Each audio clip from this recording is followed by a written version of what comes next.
এবারের 2024-এর ভয়াবহ বন্যায় ক্ষতিগ্রস্ত মানুষদের পাশে দাঁড়াবার জন্য শুরু থেকে আমরা চেষ্টা করেছি। রাত দিন এখানে কাজ চলছে। আপনারা দেখতে পাচ্ছেন আমাদের পেছনে যে কার্যক্রম, এই কার্যক্রম সারাদিন চলছে, রাতভর চলছে এবং আমাদের আজকে 10ম দিন চলছে কাজের।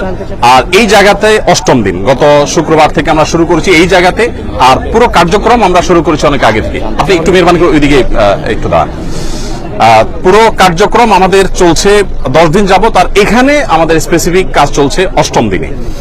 তো আমরা এই 8ম দিনে কোন জায়গায় দাঁড়িয়ে আছি, আপনারা যেহেতু এসেছেন আমরা আপনাদেরকে একটু আপডেট দিতে চাই।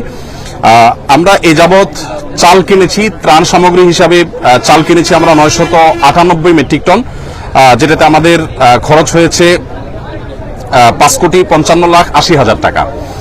আমাদের ডাল কেনা হয়েছে 200 মেট্রিক টন, যেটাতে খরচ হয়েছে 2,03,60,000 টাকা। আমাদের লবণ কেনা হয়েছে 112 তেল কেনা হয়েছে 200 মেট্রিক টন, সেটাতে খরচ হয়েছে 3,15,40,000 টাকা। আর লবণ কেনা হয়েছে 112.50 মেট্রিক টন, যেটাতে খরচ হয়েছে আমাদের 38,30,000 টাকা। এবং আমাদের খেজুর কেনা হয়েছে 120 মেট্রিক টন, যেখানে খরচ হয়েছে আমাদের 4,60,50,000 টাকা। আর সুগার অর্থাৎ চিনি কেনা হয়েছে 20 টন, সেখানে খরচ হয়েছে আমাদের 23,91,200 টাকা। চিরা কেনা হয়েছে 40 টন, সেখানে খরচ হয়েছে আমাদের 22,51,000 টাকা। এবং পানি কেনা হয়েছে 100 টন, যেখানে খরচ হয়েছে আমাদের 9 লক্ষ টাকা। আর ভুসি অর্থাৎ গোখাদ্য কেনা হয়েছে 67.38 মেট্রিক টন, সেখানে আমাদের খরচ হয়েছে 29,06,750 টাকা। সর্বসাকুল্যে আমাদের মালামাল কেনা হয়েছে 1,857 মেট্রিক টন। ত্রাণ সামগ্রী কেনা হয়েছে এ পর্যন্ত, যেখানে খরচ হয়েছে 16,58,08,950 টাকা। আর আমরা পানি একটু শুকিয়ে গেলে, বন্যার পানি একটু শুকানো শুরু করলে 1 লক্ষ পরিবারকে 25 কেজি করে চাউল দেব ইনশাআল্লাহ। কারণ আমরা জানি যে বন্যার পানি শুকিয়ে গেলেই কিন্তু মানুষের কষ্ট শেষ হওয়া নয়, বরং অনেক কষ্ট তখন শুরু হয় নতুন করে। বিশেষ করে যারা ছোট ছোট ব্যবসার উপরে ডিপেন্ডেন্ট ছিল, সেগুলো শেষ হয়ে গেছে, তারা নতুন করে দাঁড়াতে আরো সময় লাগবে। তারা যেন দাঁড়াতে পারে এবং 15 দিন 20 দিন যাতে অ্যাটলিস্ট তারা আরো চলতে পারে, সেজন্য আমরা 1 লক্ষ পরিবারকে 25 কেজির করে চাউলের বস্তা দেব। এখানে আমাদের লাগবে হলো 2500 টন। এর অর্ডার আমরা ইতিমধ্যে দিয়ে ফেলেছি, অর্থাৎ পারচেসিং হয়ে গেছে। আগামী 3 বা 4 তারিখ ইনশাআল্লাহ, 3 তারিখে মাল ডেলিভারি পাবো, 4 তারিখ থেকে আমরা ডিস্ট্রিবিউশন শুরু করব। ফেনীর যে সমস্ত এলাকা শুকিয়ে গেছে সেই এলাকাগুলোতে বিশেষ করে। সেখানে আমাদের খরচ হবে 14,15,00,000 টাকা। সর্বসাকুল্যে আমাদের মোট মালামাল যেটা এই পর্যন্ত আমরা কিনেছি, যার কিছু প্রস্তুত হয়ে বিতরণ হয়ে গেছে, কিছু প্রস্তুত হচ্ছে, আর কিছু ডেলিভারির অপেক্ষা আছে, সব মিলিয়ে দাঁড়াচ্ছে হলো 4,357.88 মেট্রিক টন ত্রাণ সামগ্রী। এবং এ পর্যন্ত এই ত্রাণ সামগ্রীর পেছনে আমাদের যে খরচ হয়েছে সেটা হলো 30,73,08,950 টাকা। আপনাদেরকে একটু জানিয়ে রাখতে চাই, আমাদের এ পর্যন্ত যে ফান্ড আমাদের কাছে এসে পৌঁছেছে, আপনারা সাংবাদিক ভাইরা বারবার আমাকে প্রশ্ন করেছেন কত টাকা এসেছে। আমরা ফিগারটা এক্সাক্ট আপনাদেরকে বলতে পারিনি। গতকাল অর্থাৎ বৃহস্পতিবার একেবারে অফিস শেষে আমাদের কাছে যে আপডেট এসেছে আমাদের অ্যাকাউন্টস থেকে, সেটা হলো আল্লাহ তাআলার অশেষ অনুগ্রহে, সাধারণ মানুষের আস্থায় আমাদের ত্রাণ তহবিলের টাকা 100 কোটি ছাড়িয়েছে। অর্থাৎ 100 কোটির বেশি ফান্ড আমাদের কাছে চলে এসেছে। এই ফান্ডটা আমরা কিভাবে খরচ করব আপনাদেরকে একটু আমরা জানিয়ে রাখতে চাই, আপনাদের মাধ্যমে মানুষকে আমরা জানিয়ে রাখতে চাই। প্রথমত একটু বলে রাখি, আসুন্নাহ ফাউন্ডেশনের সমস্ত প্রজেক্টগুলো বাস্তবায়ন করার আগে আমরা পাবলিকলি ঘোষণা করে বেনিফিশিয়ারি নির্বাচন করি, যাতে কোনো প্রকার পার্সিয়ালিটি না হয়, প্রত্যেকে যেন সমানভাবে পায়, ধর্ম বর্ণ নির্বিশেষে যেন সবাই সুযোগ সুবিধা পায়, সেজন্য আমরা বিশেষভাবে মনোযোগ রাখি। আর আমাদের প্রজেক্ট বাস্তবায়ন শেষে আমাদের প্রত্যেকটা টাকার হিসাব পাই পাই করে আমরা সোশ্যাল মিডিয়ার উন্মুক্ত প্ল্যাটফর্মে দিয়ে থাকি। আমরা 2022-এর বন্যায় অর্থাৎ সিলেটের বন্যায় 18 কোটি টাকার কাজ করেছিলাম, তার প্রতিটি টাকার হিসাব আমরা সোশ্যাল মিডিয়াতে দিয়েছিলাম। তেল কোন কোম্পানির কত টাকা কিনেছি, আমরা কি পরিমাণ কিনেছি, লবণ, চাল, প্রত্যেকটা জিনিস আমরা ডিটেল এভাবে দিয়ে থাকি। তো এবারও ইনশাআল্লাহ তার ব্যতিক্রম হবে না, প্রত্যেকটা টাকার হিসাব আমরা যথারীতি ইনশাআল্লাহ যথাসময় দেবো, আল্লাহ চাহেন তো।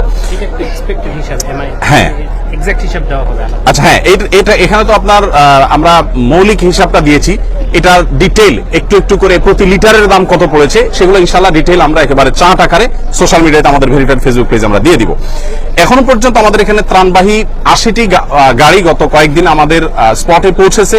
আবার সেনাবাহিনীর মাধ্যমে আমরা অনেকগুলো কাভার্ড ভ্যান হস্তান্তর করে দুর্গম এলাকাগুলোতে তাদের মাধ্যমে বিতরণ করেছি আমরা। আজকে আমাদের এখানে যে কাজ চলছে, আজকে আমাদের এখানে সকাল থেকে জোহরের আগ পর্যন্ত 8টা কাভার্ড ভ্যান ফিল আপ হয়ে চলে গেছে এবং আজকে সর্বসাকুল্য আমাদের 23টা কাভার্ড ভ্যান ইনশাআল্লাহ ভরবে। এখানে যে কাভার্ড ভ্যান গুলো আছে এগুলো মাল আনলোড হওয়ার পর আবার লোড হওয়া শুরু হবে। একদিক থেকে আনলোড হয় আর দিক থেকে লোড হয়। এখানে প্রতিদিন 2 থেকে 2,500 মানুষ কাজ করছে, সবাই স্বতঃস্ফূর্তভাবে কাজ করছে। এখানে ঢাকা ইউনিভার্সিটির সম্মানিত প্রফেসর, সিনিয়র প্রফেসর আছেন, কাজ করছেন, আমি চিনি ব্যক্তিগতভাবে। এখানে বাংলাদেশ সেনাবাহিনীর কর্মরত ব্যক্তিবর্গ, সদস্যগণ তারা আছেন, কাজ করছেন ছুটির দিনে। আবার এখানে কয়েকজন হিন্দু ধর্মাবলম্বী ভাইয়েরা কাজ করছেন এবং আমাদের আজকে দুপুরের খাবার ছিল বিরিয়ানি। তাদের জন্য আমরা আলাদা খাবার প্রস্তুত করেছি, যেহেতু আমরা জানি আমাদের হিন্দু ধর্মাবলম্বী ভাইরা গরু গোশত খান না, তাদের উপযোগী খাবার আমরা প্রস্তুত করেছি এবং তারাও কিন্তু এখানে শ্রম দিচ্ছে।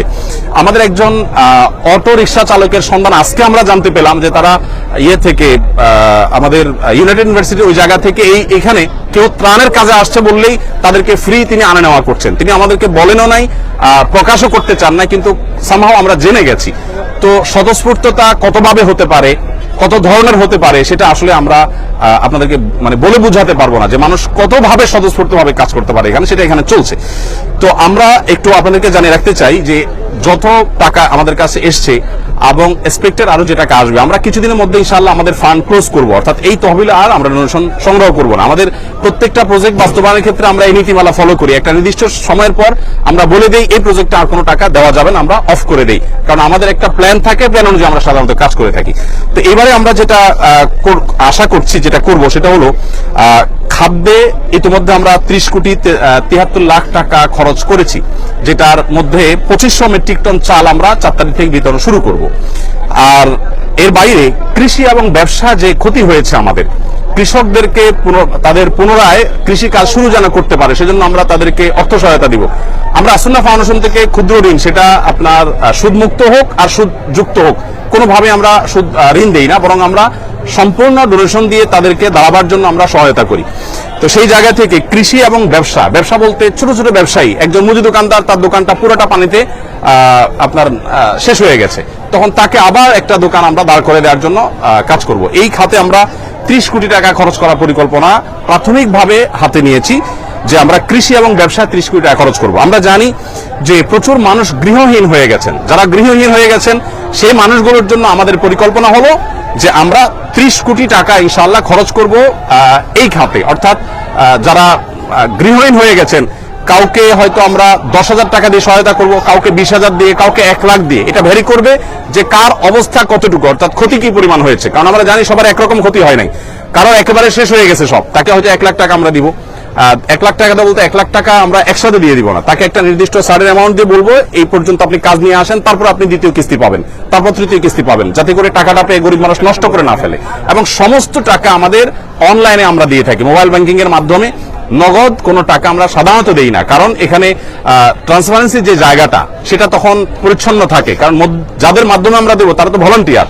তো কারোর কাছে আমি টাকা দেবো, সে আবার হস্তান্তর করবে, এটা আমরা করি না। আমাদের যে বেনিফিশিয়ারি, তাদের যে ডিটেল, সেই ডিটেল পাওয়ার পর আমরা সেই ডিটেল অনুযায়ী তাদের কাছে আমরা পাঠিয়ে দিব অনলাইনে, মোবাইল ব্যাংকিং এর মাধ্যমে। তাহলে কৃষি এবং ব্যবসায় 30 কোটি এবং গৃহ নির্মাণে 30 কোটি এবং শিক্ষায় 20 কোটি টাকা আমরা খরচ করার সিদ্ধান্ত নিয়েছি। কারণ আপনারা জানেন শিক্ষার খাতে আমাদের প্রচুর ক্ষতি হয়েছে, বিশেষ করে আমাদের যে সমস্ত শিশুরা, অনেকের আপনার বই পুস্তক নষ্ট হয়ে গেছে, পড়ালেখা পিছিয়ে গেছে, তাদেরকে আমরা স্বেচ্ছাসেবীদের মাধ্যমে কিভাবে পিছিয়ে পড়েছে তাদেরকে উদ্ধার করা, সেজন্য আমরা কাজ করব। আরেকটা জায়গা আমরা কাজ করব, সেটা হলো যে বন্যা যাতে প্রকোপ কমিয়ে আনা যায়, সেজন্য সুদূর প্রসারী প্ল্যান কিভাবে করা যায়, আমরা অনেকগুলো পরিকল্পনা মাথায় রেখেছি, এখনো চূড়ান্ত করি নাই। সেটা নিয়ে আমরা কাজ করব, যে কিভাবে বন্যায় দুর্গতি কমানো যায়। আমরা শুধু ত্রাণ দিলাম সেটাই নয়, বন্যার পানি যাতে নেমে যাওয়ার রাস্তাগুলো পরিচ্ছন্ন থাকে, খালগুলো যাতে পরিষ্কার থাকে। বিশেষ করে এটা সরকারের যারা সংশ্লিষ্ট দায়িত্ব আছেন তারা দেখবেন, নোয়াখালী, চৌমুহনী, লক্ষ্মীপুর এই এলাকাটাতে রাস্তার ধারে যে বড় খাল চলে আসছে, আপনারা জেনে থাকবেন, আমি ওই এলাকার ছেলে, আমি ছোটবেলা থেকে এই খালগুলোকে দেখেছি, এগুলো দখল হয়ে আছে, অর্থাৎ দখলদাররা দখল করে আছে এবং এগুলো নাব্যতা হারিয়ে ফেলেছে, যার কারণে এই যে বন্যার পানি এটা নেমে যাওয়ার জন্য মিনিমাম যে খাল প্রয়োজন সেটা পর্যন্ত নাই, যার কারণে দুর্দশা আজকে চরম অবস্থায় পৌঁছেছে। আমরা যদি চাই যে প্রতি বছর এরকম ত্রাণ নিয়ে আমরা দৌড়াবো না বা দৌড়াতে হবে না, এটা যদি চাই তাহলে এই খালগুলো আমাদেরকে খনন করতে হবে এবং এগুলো নাব্যতা ফিরিয়ে আনতে হবে, এগুলো দখলমুক্ত করতে হবে। এটা বাংলাদেশ সরকারের কাজ। আমাদের যদি এখানে কোনো অংশগ্রহণ করার সুযোগ থাকে, আসন্ন ফাউন্ডেশন সম্পূর্ণ প্রস্তুত যে আমাদের ভলান্টিয়ার টিম নিয়ে, আমাদের ক্ষুদ্র ফান্ড নিয়ে আমরা ঝাঁপিয়ে পড়বো, যাতে করে প্রতি বছর বন্যা হলে আমরা ত্রাণ নিয়ে যেতে না হয় এবং বন্যা যাতে খুব বেশি দীর্ঘস্থায়ী না হয়। ফেনী, নোয়াখালী, লক্ষ্মীপুর আমি নিজে গিয়েছি, অনেক এলাকা আছে যেখানে পানি ঠায় দাঁড়িয়ে আছে, নামার কোনো নামগন্ধ নেই, 1 সপ্তাহ 10 দিন 15 দিন পর্যন্ত পড়ে আছে। তো সেটা যেন না হয় সেজন্য আমরা চেষ্টা করছি।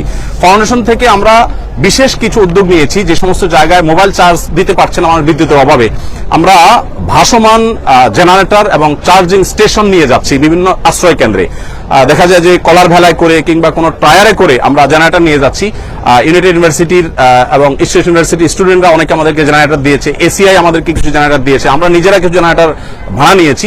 এগুলো দিয়ে আমরা আশ্রয় কেন্দ্রে একসাথে 30-40টা মোবাইল চার্জ দিতে পারছি। তারা 7 দিন 8 দিন পরিবার সাথে যোগাযোগ করতে পারছেন না, এবং সেই সাথে জেনারেটর দিয়ে আমরা অনেক বাড়িতে পানি তুলতে পারছেন না বিদ্যুৎ না থাকার কারণে। তাদের আপনার স্যানিটেশন সিস্টেম ভেঙে পড়েছে, তাদের ওয়াশরুমগুলোতে পানি নাই, তাদের খাবার পানি নাই। তো আমরা এক্ষেত্রেও ভাসমান জেনারেটর নিয়ে বাড়ি বাড়ি গিয়ে আমাদের ভলান্টিয়াররা তারা তাদের মোটর চালু করে পানি ট্যাঙ্কিতে ভরার ব্যবস্থা করছেন।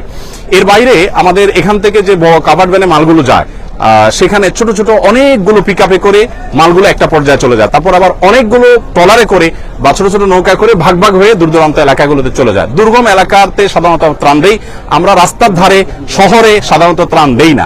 এবারও আমি যতবার গিয়েছি 2 ঘন্টা 2.5 ঘন্টা 1.5 ঘন্টা ভেতরে ঢুকে তারপর আমরা ত্রাণ বিতরণ করেছি।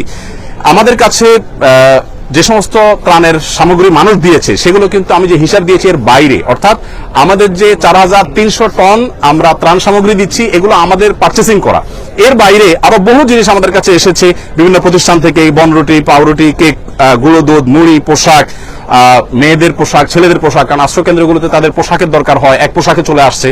তারপরে বাচ্চাদের জন্য তাদের উপযোগী খাবার, মেয়েদের জন্য আপনার স্যানিটারি ন্যাপকিন, তারপর বিভিন্ন সাইজের পানির বোতল, জেনারেটর, রেডি প্যাকেজ, তারপরে লবণ, পানি, বিস্কিট, গুঁড়া দুধ, লুঙ্গি, চাল, সাবান, সুজি, বিস্কিট, স্যালাইন, এই জাতীয় অনেক জিনিস এসেছে যেগুলো বিভিন্ন প্রতিষ্ঠান দিয়েছে, সেগুলোর সাথে সাথে আমরা পাঠিয়ে দিয়েছি। তো এই হলো আমার কাছে আপডেট যে 100 কোটি টাকা আমাদের ক্রস করেছে ফান্ড, সেটাকে আমরা কিভাবে খরচ করবো একটা পরিকল্পনা আপনাদেরকে দিয়েছি। আর পুঙ্খানুপুঙ্খ প্রতিটি টাকার হিসেব আলাদা করে আমাদের প্রত্যেকটা প্রজেক্টে যেভাবে করি ঠিক একইভাবে আমরা প্রজেক্ট শেষে ইনশাআল্লাহ আপনাদের মাধ্যমে জানাবো, আর ডিটেইল প্ল্যান যেটা সেটা আমরা জানাবো ইনশাআল্লাহ। আর একটা বিষয় একটু বলি যে আমাদের এই যে পরবর্তী কার্যক্রম হবে সেটা আমরা কিভাবে করব। আমরা অন্যান্য প্রজেক্টগুলো যেভাবে করি যে প্রত্যেকটা প্রজেক্টে আমরা উপকারভোগী নির্বাচনের জন্য কয়েকটা লেয়ারে আমরা কাজ করি। প্রাথমিকভাবে আমরা গুগল ফর্ম দিয়ে অনলাইনে বলি যে আপনার আশেপাশে যারা আছেন দুর্গত, অভাবগ্রস্ত, তাদের তথ্য দেন। যেমন বৈষম্য বিরোধী ছাত্র জনতার আন্দোলনে যারা মারা গেছেন তাদের জন্য আমরা ইতিমধ্যে বলেছি যে আমরা 5 কোটি টাকা বাজেট আমরা দিয়ে দিয়েছি, আরো 5 কোটি টাকা করার আমাদের স্বপ্ন বা পরিকল্পনা আছে। তো এইখানে কাজ করবার জন্য আমরা গুগল ফর্ম দিয়ে দিয়েছি যে আমরা কোনো লোক নির্বাচন করব না, আপনারা সাধারণ মানুষ সারা দেশ থেকে তথ্য দেন। তথ্য দেওয়ার পর এই বন্যার ক্ষেত্রে একই আমরা তথ্য নিব। তথ্য দেওয়ার পর যে সমস্ত স্টুডেন্টরা আছেন, কলেজ ইউনিভার্সিটি পড়ুয়া স্টুডেন্টরা আছেন, তারা অনেকে আমাদের স্বেচ্ছাসেবী, তাদেরকে আমরা এলাকায় পাঠাবো এই তথ্যগুলো ভেরিফাই করার জন্য। প্রত্যেকটা তথ্যের সাথে বাস্তবে মিলানোর পর তারা সুপারিশ করবেন, স্থানীয় ইমাম সাহেবরা সুপারিশ করবেন। এর পরের ধাপে এসে আমরা ইমপ্লিমেন্টেশন যাব, অর্থাৎ তাদেরকে উপকারভোগী আমাদের সেই সেবাটা আমরা তাদেরকে দেব, যাতে করে উপযুক্ত ব্যক্তি পান। এখানে মাঝখান থেকে কোনো সুবিধা যেন নিতে না পারে অবৈধভাবে, অনৈতিকভাবে, সেজন্য আমরা খুবই সচেষ্ট। তো এই হলো মোটামুটি আমাদের কার্যক্রম। আর এর বাইরে যদি কোনো বিশেষ প্রশ্ন থাকে আপনারা করতে পারেন। আমার একটা প্রশ্ন ছিল, জি। অনেক আগে তো আসলে সোশ্যাল মিডিয়াটা অ্যাক্টিভ ছিল না, যেহেতু এখন সোশ্যাল মিডিয়ার যুগ, প্রচারের ব্যাপার থাকে, যেহেতু অনেকের অনুগ্রহ হয়, তো প্রাণের যে ব্যাপারটা থাকে এখানে অনেক ছবি দিচ্ছে, অনেক কথা বলছে, ইসলাম কি বলে বা এটা নিয়ে যদি আপনি একটু। খুবই গুরুত্বপূর্ণ প্রশ্ন। আমরা যারা ত্রাণ কাজে নিয়োজিত আছি আমরা অনেকেই ফটো সেশন এত বেশি করি যে ফটো সেশনটাই যেন মুখ্য। এটা খুবই দৃষ্টিকটু। ইসলামী দৃষ্টিকোণ ভাই জানতে চেয়েছেন, আমি সে আলোকে যদি বলি, ইসলামী দৃষ্টিকোণ থেকে মানুষকে দেখাবার উদ্দেশ্যে কোনো কাজ করলে সেটার কোনো রিওয়ার্ড আল্লাহর কাছে আর পাওয়া যাবে না, বরং সেটা ভালো করতে গিয়ে আরো খারাপ হওয়ার সম্ভাবনা আছে। বিশেষ করে বন্যার ক্ষেত্রে আমরা বলি যে বন্যায় ধনী গরিব একাকার হয়ে যায়। এখানে একজন মানুষ হয়তো তার ছেলে প্রবাসে থাকে, তার বাবাকে যদি আমরা ত্রাণ দেওয়ার সময় ছবি তুলি, ভিডিও করি, অনেক বেশি ফটো সেশন করি, ছেলে দেখে নিশ্চয়ই সেটা তার কাছে ভালো লাগে, কাজ করবে না। এই জন্য আমি আপনাদের মাধ্যমে বিনীতভাবে আহ্বান করতে চাই, যারা ফিল্ডে কাজ করছেন তারা যেন এই কাজটা না করেন। আজকের দিনে অন্তত তিনটি মেসেজ আমি আমাদের টিমকে দিয়েছি, অর্থাৎ আমাদের টিম যারা কাজ করছে তাদের আমি বলেছি যে খবরদার ফটো সেশন নির্ভর কাজ যেন না হয়। হ্যাঁ, কিছু ফটো আমাদের নিতে হয় আমাদের ট্রান্সপারেন্সির জন্য, যেহেতু আমরা সোশ্যাল মিডিয়ার মাধ্যমেই ফান্ডটা পাচ্ছি, অতএব সোশ্যাল মিডিয়াতে তো আমাদের জানাইতে হবে। আমাদের অনেকে বলছেন ভাই অমুক এলাকায় কোনো কাজ হচ্ছে না, অথচ সেই এলাকাতে স্টিল আমি নিজে আসি, তখন আমাকে মেসেজ করা হচ্ছে ভাই এই এলাকাতে আপনাদের কোনো টিম যায় নাই। আমি বললাম আমি স্টিল ওখানে দাঁড়িয়ে আছি। তো এখন আমি যে দাঁড়িয়ে আছি এটা প্রমাণ করার জন্য তো ওখানকার কিছু ছবি, কিছু ভিডিও আমাদেরকে দিতে হয়। এটা হলো আমাদের ডোনারদের কাছে আমাদের যে জবাবদিহিতার জায়গাটা, সেটাকে পরিষ্কার করবার জন্য। কিন্তু এখানে আমরা চেষ্টা করি কোন উপকারভোগীর ছবি যদি আমরা প্রচার করি যথাসম্ভব ব্লার করে দেওয়ার। হ্যাঁ, এর বাইরে কাউটা প্রচার করলে আমরা জিজ্ঞেস করে নিই যে আপনার ছবি আমরা প্রচার করতে পারে। অনেকে খুব খুশি মনে বলেন, নিজেই ফটো সেশন করেন যে হ্যাঁ আমার ছবি সহ যাক, কোনো অসুবিধা নেই। তো আমরা দায়িত্বশীলতার রক্ষা করার চেষ্টা করছি। তারপর আমি আহ্বান করব আমাদের টিম মেম্বারদেরকে, আমরা বলি অন্যদেরকে আহ্বান করব যে আমরা যেন এই ত্রাণ দিতে গিয়ে অন্তত ফটো সেশনটা খুব বেশি না করে ফেলি, প্রয়োজনের বাইরে যেন না করি, এটা আমাদের না করা উচিত। আমার একটা প্রশ্ন হলো যে আপনি গত গণঅভ্যুত্থানে যারা আহত হয়েছিলেন ওইটার কোনো আপডেট আছে কিনা এখন আমরা বন্যার পাশাপাশি? জি ধন্যবাদ। আমাদের প্রত্যেকটা প্রজেক্ট কিন্তু চলমান আছে। একটা প্রজেক্ট আমাদের একটু ক্ষতিগ্রস্ত হয়েছে, সেটা হলো আপনারা জানেন আমরা 3 লক্ষ বৃক্ষরোপণের পরিকল্পনা করেছি। আমরা প্রতি বছর কিন্তু বৃক্ষরোপণ করি, এবছরই না শুধু। 3 লক্ষ বৃক্ষরোপণের এই প্রজেক্টটি আমাদের 1 লাখের কাছাকাছি এসে থেমে গেছে, কারণ তখন থেকে দেশে এই আন্দোলনের কারণে আর এই কাজটা আমরা চালাতে পারিনি।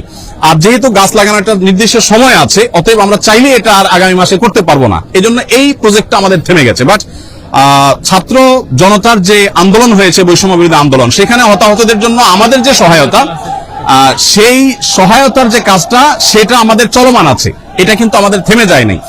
এবং এই ডিপার্টমেন্টে যাদেরকে দায়িত্ব দেওয়া আছে তাদেরকে বলা আছে দেশ বন্যা হোক, জলোচ্ছ্বাস হোক, যাই হোক না কেন তোমরা তোমাদের কাজ চালাতে থাকো। আমরা ইতিমধ্যে গতকালকে আমার পেজে আমরা ঘোষণা দিয়েছি যে নিহতদের তালিকা যেন সবাই দেয়, কারণ তাদের নিয়ে আমাদের কাজ শুরু হয়ে গেছে। আমরা সপ্তাহ থেকে 10 দিনের মধ্যে আশা করছি নিহতদের পরিবারের কাছে একটা অ্যামাউন্ট যাতে তারা একটু দাঁড়াতে পারেন পিঠ সোজা করে, এটা আমরা তাদেরকে দেব। আর আহত যারা, তাদের মধ্যে 1000+ আহত ব্যক্তির কাছে ইতিমধ্যে টাকা আমরা পাঠিয়ে দিয়েছি, যেটা 3 কোটি প্লাস টাকা ইতিমধ্যে আমরা আহত ব্যক্তিদের হাতে হস্তান্তর করে ফেলেছি। আর বাকি 1000+ আবেদন এর টাকা আমাদের প্রক্রিয়াধীন আছে, যেটা চলে যাবে খুব শীঘ্রই। তো হতাহতদের জন্য সহায়তার যে কাজটা, এটা আপন গতিতে চলছে। আমাদের এই ত্রাণ কার্যক্রমের কারণে সেটা কোনোভাবে বাধাগ্রস্ত হচ্ছে না, ওইটা সঠিকভাবে চলছে। হুজুর, আপনাকে ধন্যবাদ যে গতকাল আমি আপনাকে সেই বাচ্চাদের বই পুস্তকের কথা প্রশ্ন করেছিলাম, আপনারা আজকে সেই উদ্যোগ অলরেডি নিয়েছেন। আমার একটা প্রশ্ন ছিল, একজন আমাকে জানার জন্য আপনাকে বলতে বলছে, সেটা হচ্ছে যে জাকাতের টাকা বন্যার্তদের সাহায্যে ব্যবহার করতে পারবেন কিনা, এমন কোনো আছে কিনা? কারণ যারা বন্যার্ত ওইখানে অনেকেই কিন্তু খুব ভালো ফ্যামিলির লোকজন, তারা কি এটা নিতে পারবে কিনা?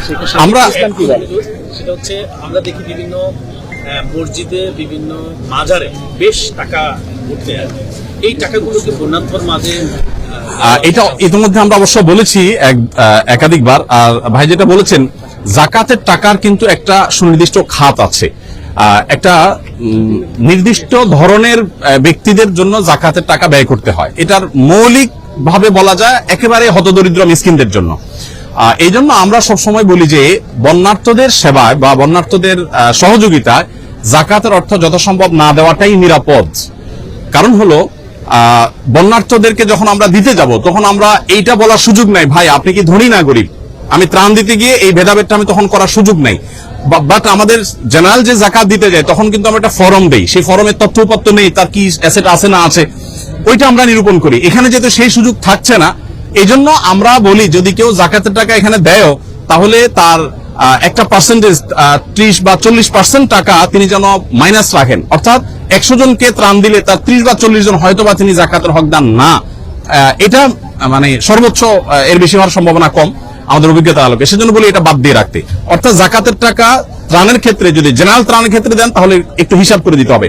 আর যদি পার্টিকুলার কোনো গরিবকে আপনি দেন, তাহলে কোনো হিসাবের দরকার নেই, জাকাতটা আপনি দিতে পারবেন। অর্থাৎ একজন গরিব আপনি জানেন আপনার এলাকার বা কারোর মাধ্যমে আপনি নিরূপণ করতে পেরেছেন যে তিনি আসলে জাকাতের হকদার, তা আসলে কিছু নাই, তো তাকে অবশ্যই আপনি ত্রাণের টাকা জাকাতের টাকা থেকে দিতে পারবেন।